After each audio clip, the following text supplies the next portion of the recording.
temperatures of minus 30 degrees.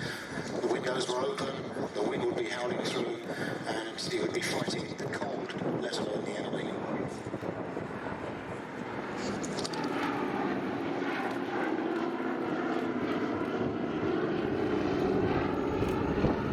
And the crews aboard B-17s, as we see here, but also the other bomber type used by the 8th Air Force, the consolidated B-24 Liberator, didn't have a lot of personal protective equipment about their person, did they? The armour plating was fairly lacking, and this all before you consider enemy fighters and flak. Yes, in fact, as the air war developed over Germany in particular, the effect of flak became more. The first attack was conducted by the 8th Army Air Force from Grafton Underwood up near Kettering, and the leader of that flight was actually Paul Tibbets, a name that would be familiar to you because he went on to pilot the Enola Gay, which at the end of the war dropped the atomic bomb on Japan.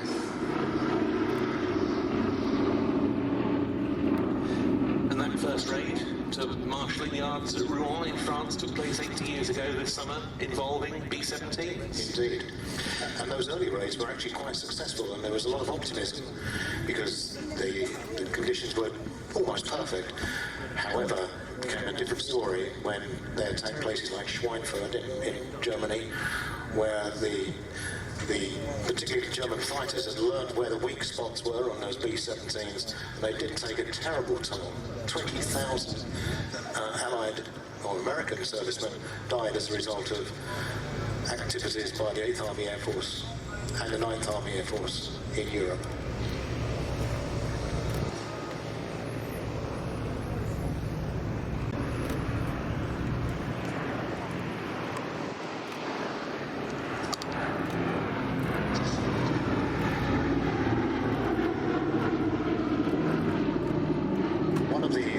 Aspects of the daylight bombing raids, of course, was that they were aiming for precision bombing.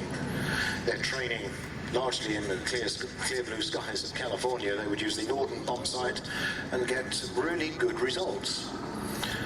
However, in Europe, we've seen what conditions can be like.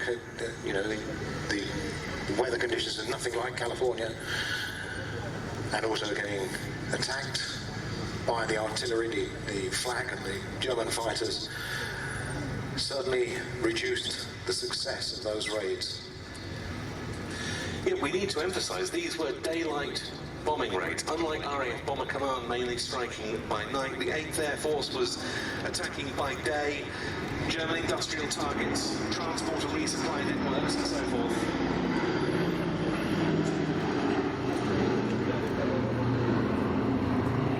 And even when long-range air-cooled radial meaning, of course, that the cylinders are arranged in a radial pattern around a central crankshaft, as opposed to an inline engine with